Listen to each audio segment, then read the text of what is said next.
Peço desculpa a todos. Vocês devem ter percebido que a gente foi interrompido pelo meu filho, que acabou acordando aqui, estava chamando a mamãe, e aí eu tive que fazer as vezes de mamãe. Então, peço desculpas pela interrupção, mas vamos retomar. Eu vinha dizendo que sentença é o pronunciamento judicial, né?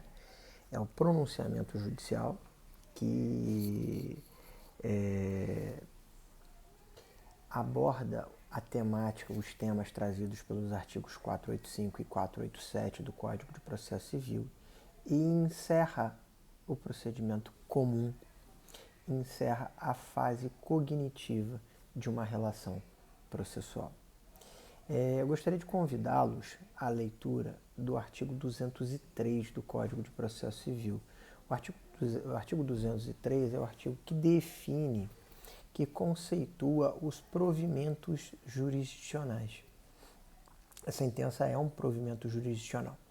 Então, o artigo 203, ele traz definições a respeito de sentença. Já vimos aqui que sentença é um provimento jurisdicional com lastro, com base no artigo 485 e 487 e que encerra a fase cognitiva, que encerra o procedimento comum do processo de conhecimento. Existem outros 3 tipos de pronunciamento judicial.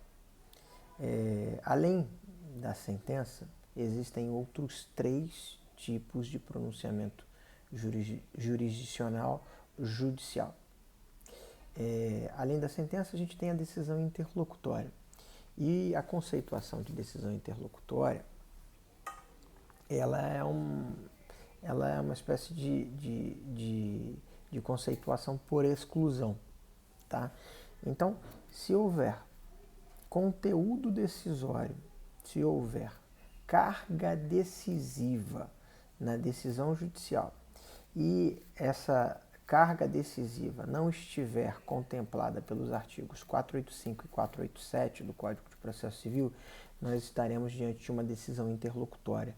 Decisão interlocutória é toda aquela decisão judicial, todo aquele pronunciamento judicial que tem conteúdo decisório. O magistrado ele decide pontos do caso, mas são pontos que se destinam a preparar o processo para a prolação de uma sentença. Então, todas aquelas decisões proferidas no curso de uma relação processual, elas são chamadas de decisão interlocutória e a conceituação é por exclusão.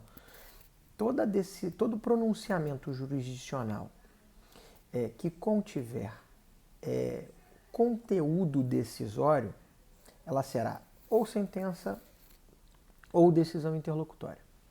O que definirá se será uma sentença ou uma decisão interlocutória será se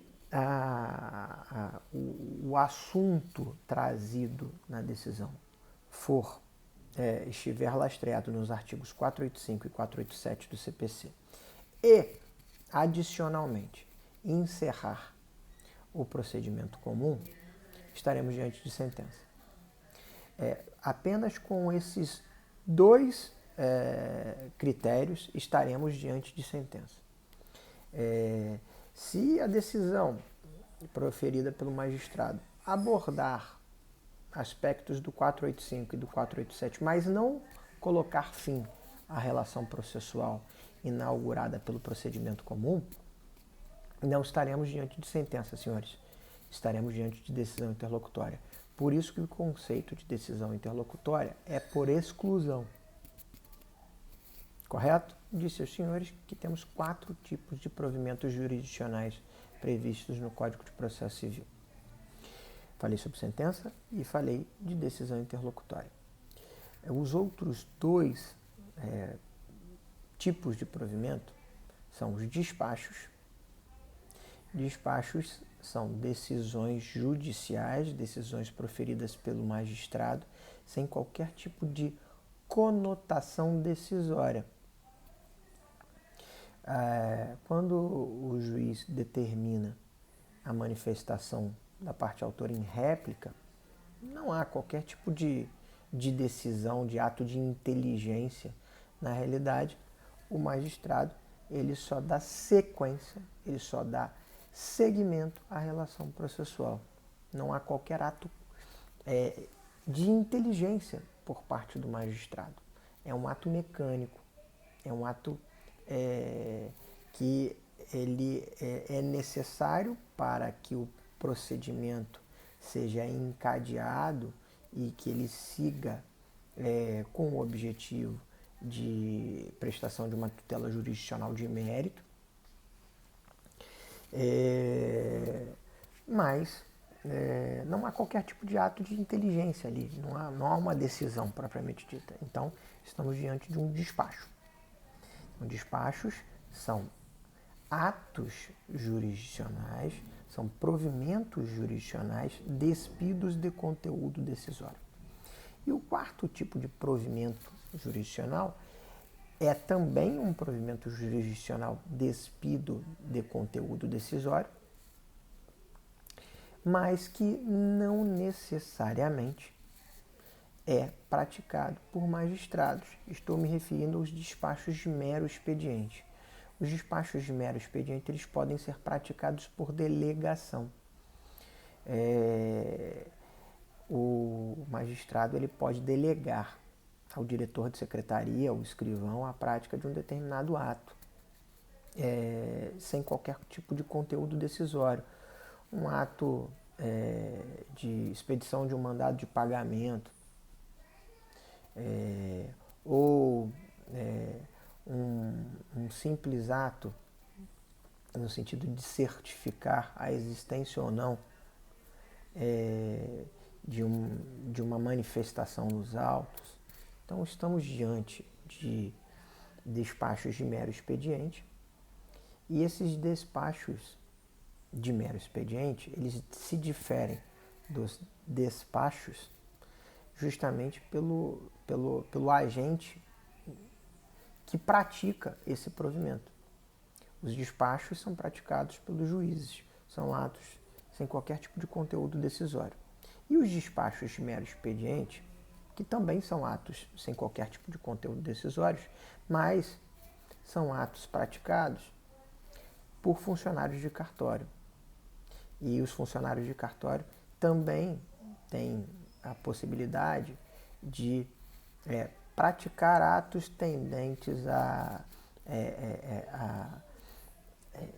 viabilizar a sequência dos atos processuais dentro de uma relação processual, dentro de um procedimento, no caso, dentro de um procedimento comum. Gostaria de abordar com os senhores alguns aspectos sobre as lições que foram dadas aqui, sobre os conceitos que foram trazidos a respeito de sentença, que é o alvo da nossa matéria, e mais abrangentemente a respeito dos provimentos jurisdicionais. Alguns dos senhores já devem ter litigado, ou já devem ter trabalhado, ou já devem ter visto algum tipo de procedimento em juizado especial cível. Dentro da dinâmica de juizados especiais cíveis, existe a possibilidade de prolação de sentença não por magistrados, não por juízes togados. Existe a possibilidade de prolação de sentença por juiz leigo. E aí no juizado especial, essa sentença ela é chamada de projeto de sentença. Por que ela é chamada de projeto de sentença? Porque para que ela adquira a musculatura de sentença, para que ela possa ser chamada de sentença, existe necessariamente a exigência normativa de homologação desse projeto de sentença pelo juiz togado. Ok? Então, só para fazer essa ressalva antes que essa questão surja. Me lembro de ter dito aos senhores de que existem decisões que podem ser lastreadas nos artigos 485 e 487 do Código de Processo Civil, mas que não põem fim à relação processual, que não encerram o procedimento comum. que não encerram a tutela cognitiva. Se eles não encerram a tutela cognitiva, eles não podem ser considerados sentenças. Mas, sob a ótica do conteúdo, eles têm em seu bojo um conteúdo de sentença. E por isso, essas decisões interlocutórias, me lembro de ter dito aos senhores que o conceito de decisão interlocutória é por exclusão ao conceito de sentença. Essas decisões interlocutórias são chamadas de decisões interlocutórias de mérito ou são chamadas de ou são chamadas de sentenças parciais. Eu não gosto muito da nomenclatura de sentença parcial porque é atécnico, porque estamos falando de decisões interlocutórias, porque sentença é tudo aquilo, é todo aquele provimento jurisdicional com conteúdo decisório, lastreado no 485 e no 487, e que encerra uma relação processual, o que encerra o procedimento comum. Se não encerra o procedimento comum, não é sentença, é decisão interlocutória.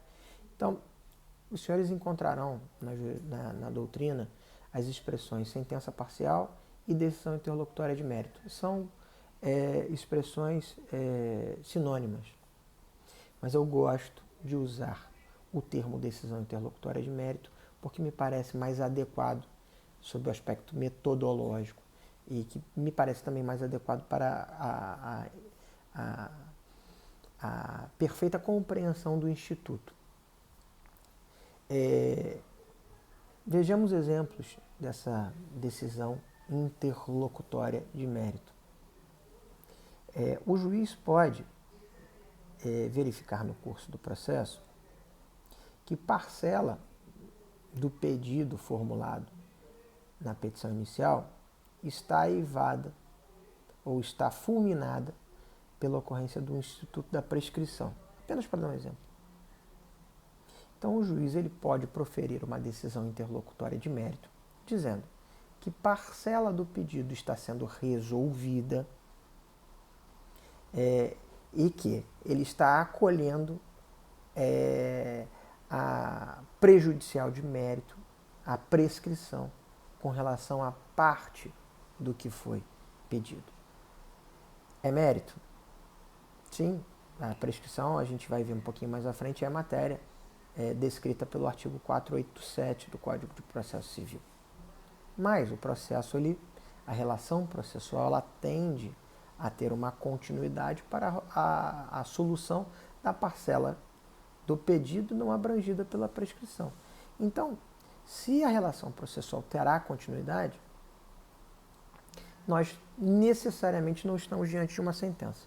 Nós estamos diante de uma decisão judicial, lato sensu, decisão judicial, um provimento jurisdicional que faz menção, que tem um conteúdo de sentença, mas não é sentença, porque não basta ter o conteúdo. É necessário que o critério de conteúdo esteja aliado ao critério de topologia, ao critério de momento em que este provimento é proferido nos autos. Se não for um momento final, um momento de encerramento de relação processual, não estaremos diante de sentença. Será uma decisão interlocutória.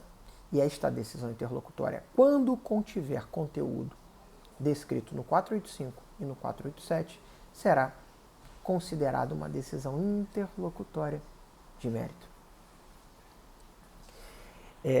Com relação aos despachos, a gente vai ver mais à frente, quando a gente estiver vendo recursos, os despachos, eles não são passíveis de recurso. Por que eles não são passíveis de recurso? Eles, pelo simples fato de que os despachos, eles não possuem conteúdo decisório. E a decisão é o fato gerador da interposição do recurso.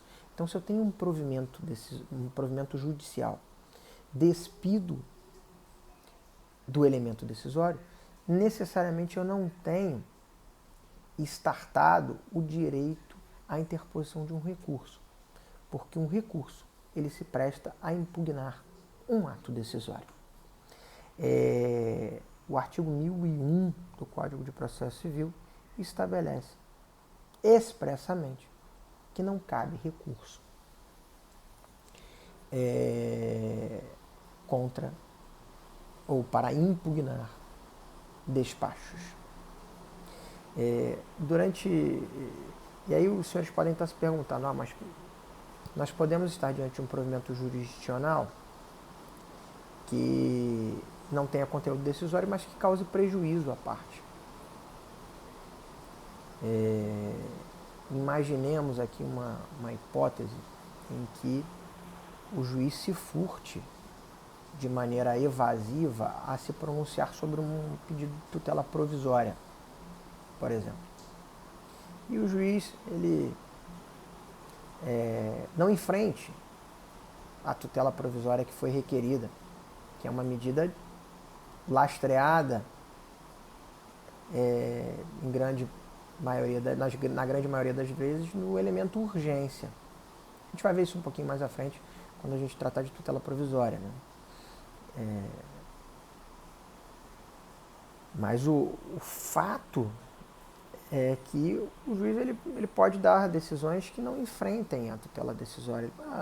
Determinar a manifestação, né, do réu sobre pedido de tutela provisória, depois uma outra manifestação do autor ou uma especificação de provas sem que haja um enfrentamento. E essa decisão ela pode ser lesiva à parte.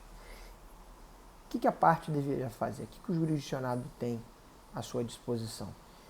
Ele tem um remédio constitucional que não é um recurso, que é uma ação constitucional chamada mandado de segurança. Ele pode impetrar um mandado de segurança contra ato judicial. Aí seria contra um ato judicial omissivo, que é o ato de não decidir, né? E existe também uma medida que também não possui natureza de recurso. É uma medida administrativa chamada correição parcial. Essa correição parcial seria uma espécie de reprimenda que o jurisdicionado poderá fazer ao magistrado junto à corregedoria do órgão jurisdicional a qual o magistrado está vinculado, no sentido de sinalizar a este órgão de fiscalização que o magistrado está subvertendo a ordem do processo ou está se furtando a decidir assuntos que são urgentes ou que são imprescindíveis naquele momento processual. Até aqui, tudo bem? As sentenças elas podem ser classificadas também quanto ao tipo de tutela jurisdicional entregues por ela. Nós já vimos aqui, quando nós falamos dos tipos de tutela jurisdicional, que nós temos dentro da tutela cognitiva, nós temos a possibilidade de tutelas declaratórias, constitutivas e condenatórias, né? Segundo a classificação trinária, né? Por óbvio que as tutelas elas são espelhadas pelas sentenças. Então você pode ter sentenças declaratórias puras, até existem 2 artigos no Código, o artigo 19 e o artigo 20, que asseguram o ajuizamento de ações com o objetivo meramente declaratório. Nós temos sentenças que tenderão a constituir direitos, e aí então nós temos uma tutela cognitiva constitutiva que guardará relação a uma sentença constitutiva. E nós temos também a tutela cognitiva condenatória, que será evidenciada ou será entregue através de uma sentença, por óbvio, condenatória. Eu me lembro também de ter visto com os senhores que Pontes de Miranda e o professor Ovídio Batista, eles fugiam um pouco da classificação trinária ou ternária dos tipos de tutela e, por óbvio, dos tipos de sentença, para sugerir uma classificação quinária, que era aquela classificação que exigia um maior detalhamento da tutela cognitiva condenatória. A tutela cognitiva condenatória ela poderia ter um desdobramento, ela teria especificidades que ensejariam a classificação das tutelas cognitivas como tutela cognitiva executiva lato sensu e a tutela cognitiva mandamental. Então, sob essa ótica, também nós poderíamos ter uma classificação quinária de sentenças. Nós poderíamos ter sentenças declaratórias, sentenças constitutivas, sentenças condenatórias puras e, dependendo do tipo de bem tutelado na sentença condenatória, essa sentença condenatória poderia assumir um viés de sentença executiva lato sensu, são as hipóteses das sentenças proferidas em ações de despejo ou nas demandas possessórias, que não necessitam da instauração de um cumprimento de sentença propriamente dito para que tenham executabilidade, e as sentenças mandamentais, que são aquelas sentenças que decorrem de remédios constitucionais ou de ações constitucionais, os writs, né, os mandados, as sentenças proferidas, as sentenças provenientes de mandado de segurança, de mandado de injunção. Então, dentro de uma esquematização de classificação de tipos de sentença, elas se espelham aos tipos de tutela cognitiva que eu fiz menção no início do curso, e elas podem seguir uma linha de classificação trinária, que é uma linha mais convencional, de sentenças declaratórias, constitutivas e condenatórias, ou podem, como sugeriu o professor Pontes de Miranda e foi seguido pelo professor Ovídio Batista, do Rio Grande do Sul, no sentido de evidenciar espécies específicas de cumprimento das sentenças tidas como condenatórias, e isso ensejaria duas novas modalidades de sentença, que seriam as sentenças executivas lato sensu e as sentenças executivas e as sentenças mandamentais. Mas não seriam novidades para os filiados à classificação trinária ou ternária. Essas modalidades detalhadas pelo professor Pontes de Miranda e pelo professor Ovídio Batista estariam encartadas dentro da conceituação mais ampla de sentenças condenatórias. Vamos lá, galera. Falei aqui que as sentenças são provimentos jurisdicionais lastreados no artigo 485 e 487 ou 487 e que encerram uma relação processual e que encerram o procedimento comum. Correto? Então, o artigo 485 dispõe ou traz ou detalha as hipóteses de sentença proferidas sem resolução do mérito. São soluções anômalas do processo sob a ótica da primazia do julgamento de mérito. Mas existem situações em que necessariamente o mérito não será enfrentado e a relação processual ela será extinta, ela será encerrada pelas hipóteses trazidas pelo artigo 485. Hipóteses estas de resolução de resolução do processo sem enfrentamento de mérito. Não há resolução de mérito. há uma entrega da tutela jurisdicional, uma entrega final da tutela jurisdicional, sem que haja necessariamente um enfrentamento do mérito que foi debatido no curso do processo. Então vamos às razões de prolação de sentença sem enfrentamento de mérito trazidas pelo artigo 485. A primeira hipótese é a hipótese clássica de indeferimento da petição inicial.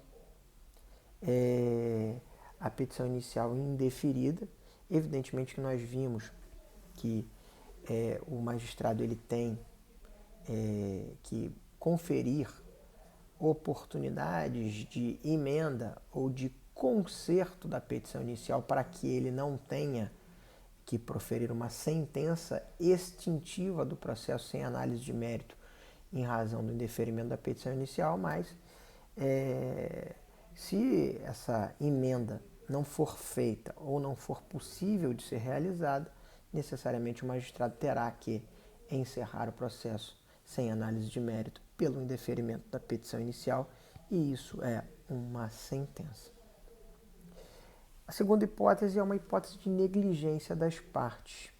Se as partes não se manifestarem nos autos por mais de um ano, o processo ficar parado, sem que haja qualquer tipo de peticionamento de qualquer das partes, o magistrado deverá promover a intimação pessoal das partes para que, no prazo de 5 dias, movimentem o processo sob pena de extinção sem análise de mérito, sob pena de prolação de uma sentença extintiva sem análise de mérito.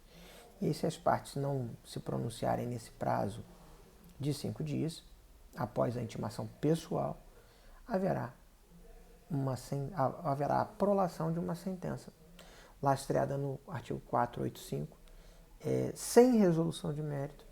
A relação processual ela será encerrada sem análise de mérito, porque haverá uma presunção de que as partes, de que os jurisdicionados envolvidos não têm qualquer tipo de interesse no prosseguimento do feito. Há também a possibilidade de encerramento da relação processual por intermédio de uma sentença sem enfrentamento de mérito, quando houver abandono da causa por parte do autor por mais de 30 dias. Então, o processo ele fica pendente de uma movimentação que deveria ser impulsionada pelo autor, e se o autor ele não se manifesta, ou se ele fica inerte em mais de 30 dias, o juiz ele presumirá que o autor não tem mais interesse na sequência daquela relação processual e ele deverá proferir uma sentença lastreada no artigo 485 do Código de Processo Civil, encerrando a relação processual sem enfrentamento de mérito. Gostaria de chamar a atenção dos senhores para a súmula 240 do STJ. A súmula 240 do STJ dispõe que a extinção do processo por abandono da causa pelo autor depende de requerimento do réu. Por quê, senhores?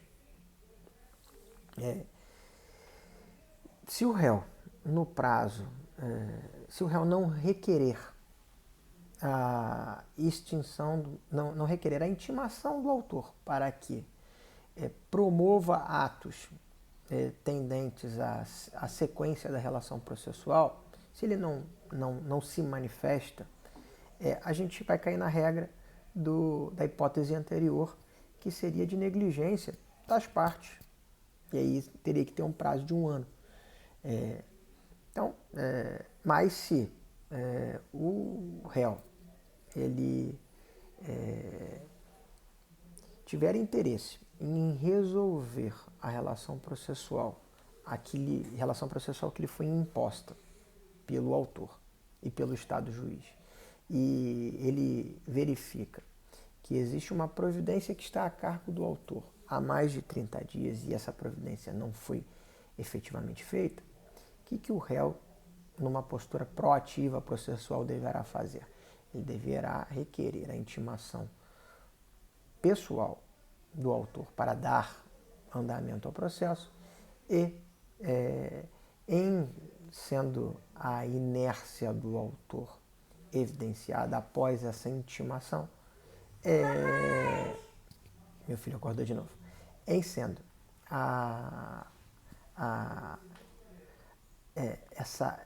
em havendo essa inércia do autor, o processo deverá ser julgado extinto sem análise de mérito. Uma outra hipótese de julgamento sem a análise de mérito é a ausência de pressupostos processuais. A ausência de pressupostos processuais, sejam eles de existência ou de validade, enseja o encerramento da relação processual através de um provimento jurisdicional chamado sentença, em que não haverá enfrentamento de mérito. Ainda com relação às sentenças terminativas, que são aquelas sentenças lastreadas apenas no artigo 485, são sentenças que não resolvem o mérito. Nós temos também hipóteses de perempção, de litispendência e de coisa julgada. A perempção, a litispendência e a coisa julgada ensejam a resolução do processo sem enfrentamento de mérito. Uma outra hipótese, ainda dentro do rol trazido pelo 485, é a ausência de condições da ação. E nós já vimos que as condições da ação são duas, o interesse processual e a ilegitimidade de parte. Então, se não há, melhor colocando, legitimidade de parte e se não há interesse processual, o magistrado deverá proferir uma decisão judicial, um provimento jurisdicional este baseado no artigo 485 e que encerra o procedimento comum sem o enfrentamento de mérito. O mérito não pôde ser enfrentado porque as condições da ação, as condições necessárias para o prosseguimento, para o exercício do direito de ação tendente à recepção pelo Estado juiz de uma sentença de mérito não foi efetivamente preenchido.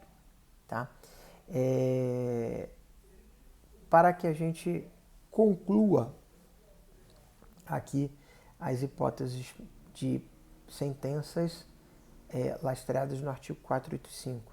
Nós temos o acolhimento da convenção arbitral. Então, o juiz se depara com uma demanda judicial instaurada em que há ou cláusula compromissória ou compromisso arbitral firmado entre as partes. Então, necessariamente o juiz deverá extinguir o processo sem análise de mérito, sentença fundada no artigo 485, pela existência de convenção de arbitragem.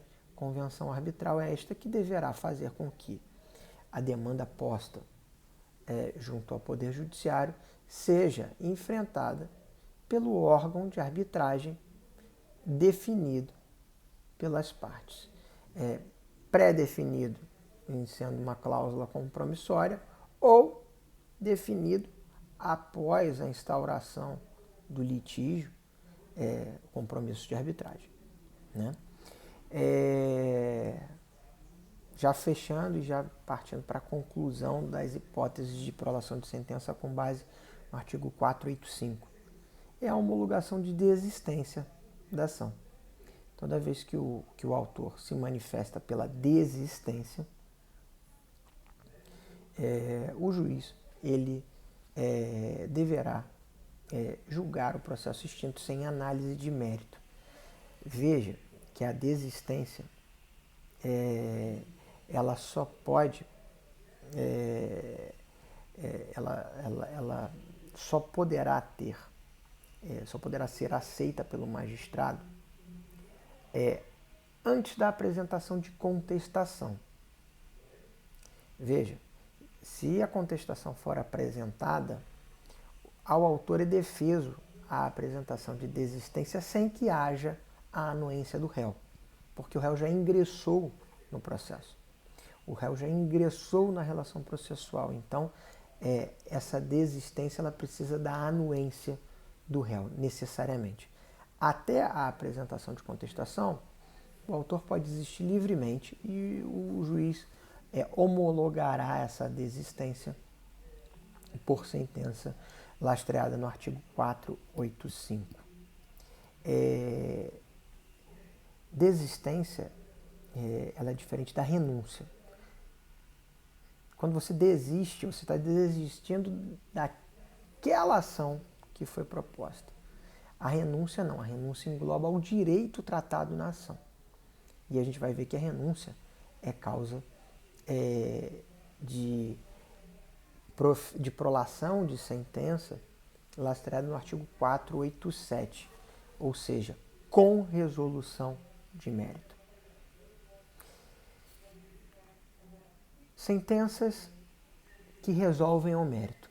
As sentenças que resolvem ao mérito, elas são tidas como sentenças definitivas, em oposição às sentenças que não resolvem ao mérito, que são chamadas de sentenças terminativas. Vamos organizar as ideias. As sentenças terminativas são aquelas sentenças com conteúdo descrito no artigo 485 do Código de Processo Civil. São sentenças que não encerram, que não resolvem o mérito. Já as sentenças definitivas são sentenças lastreadas no artigo 487 do Código de Processo Civil e, por isso, definem o mérito, resolvem o mérito. Tá? Então, ficou claro aqui o que seria uma decisão, uma sentença terminativa e uma sentença definitiva? Sentença terminativa é a sentença com o conteúdo do artigo 485. A sentença definitiva é a sentença que resolve o mérito e necessariamente possui conteúdo descrito no artigo 487 do Código de Processo Civil. O artigo 487 dispõe como hipótese de sentença definitiva o acolhimento ou a rejeição do pedido. Então, há enfrentamento de mérito. Se o pedido ele é apreciado e ele é acolhido ou rejeitado, ele é julgado procedente ou improcedente, nós temos aí enfrentamento de mérito. Nós temos aí uma sentença que resolve o mérito, uma sentença definitiva, com base no artigo 487. Como uma outra hipótese de sentença que resolve o mérito, nós temos as sentenças de acolhimento de decadência e prescrição. As sentenças que acolhem as prejudiciais de mérito, decadência e prescrição são tidas como sentenças que resolvem o mérito. E por serem tidas pelo legislador como sentenças que resolvem o mérito, são sentenças definitivas e estão encartadas no artigo 487 do Código de Processo Civil. Ressalva feita para aquela hipótese de sentença parcial. Sentença parcial é quando você fraciona o mérito do pedido e você entende por bem entregar através de uma decisão interlocutória, por isso que eu me filio à corrente que prefere chamar esse tipo de provimento jurisdicional de decisão interlocutória de mérito. Então, nesse caso específico, se eu tenho parcela do pedido abrangida pela prescrição ou pela decadência, eu tenho conteúdo de 487, mas eu não tenho é o elemento de extinção da relação processual do procedimento comum. Se eu não tenho esse elemento, eu não estou diante de uma sentença. Eu estou diante de uma decisão interlocutória de mérito. Tá? Então, quando a prescrição e a decadência fulminarem o pedido do autor, nós teremos uma sentença. Quando atingirem apenas parte do pedido, nós teremos uma decisão interlocutória de mérito lastreada numa matéria tradicionalmente tratada por sentença encartada no artigo 487. Até aqui, perfeito? Ainda como matéria de resolução de mérito, a gente tem o reconhecimento da procedência do pedido. Então, é o réu que reconhece o pedido. Ele não oferece resistência, ele não apresenta contestação e, mais que isso, ele se manifesta nos autos dizendo que o autor tem razão e que concorda com a pretensão descrita na petição inicial. Uma outra hipótese de sentença proferida com julgamento de mérito é a homologação de transação judicial.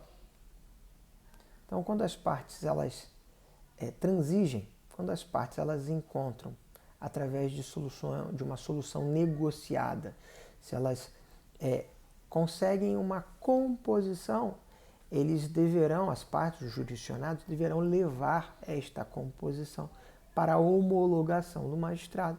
E o magistrado homologará esta transação através de uma sentença esta definitiva, com base no artigo 487 do Código de Processo Civil.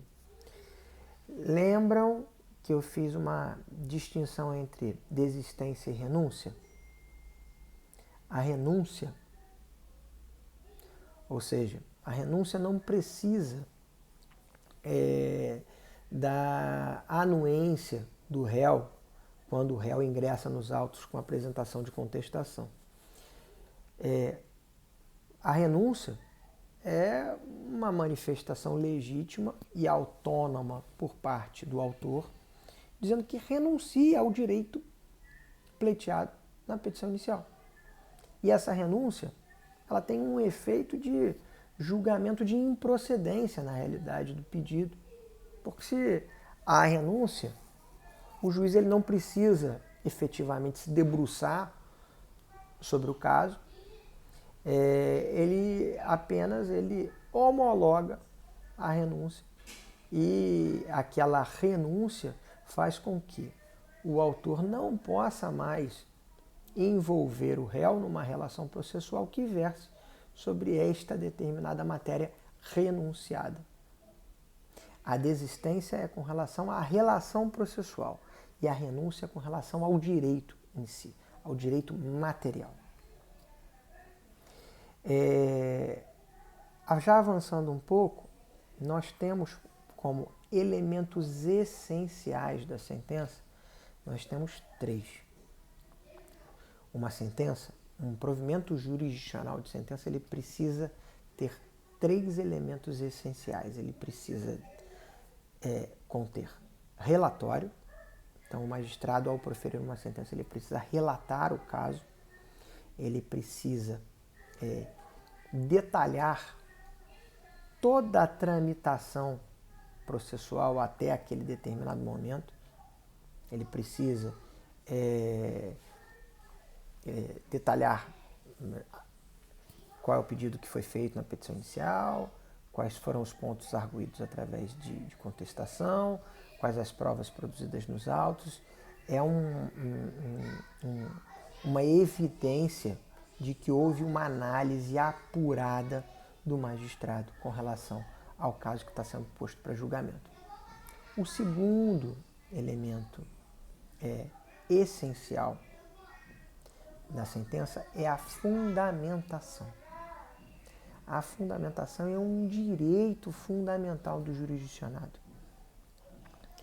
Existe nulidade da sentença quando esta não é adequadamente fundamentada, com lastro no artigo 489, parágrafo 1º do Código de Processo Civil. As sentenças precisam conter uma fundamentação que justifique ou que tragam conforto aos jurisdicionados com relação aos caminhos percorridos, aos caminhos mentais percorridos pelo magistrado quando da tomada de decisão. Além da fundamentação, nós temos um terceiro elemento essencial, que é o dispositivo. E o dispositivo nada mais é do que a parte final da sentença. É no dispositivo que está inserida a carga decisória. É no dispositivo em que o juiz ele julga procedente ou improcedente um determinado pedido. Bom, vamos encerrar essa aula por aqui. Eu espero que vocês tenham gostado da aula de hoje e a gente se vê numa oportunidade futura.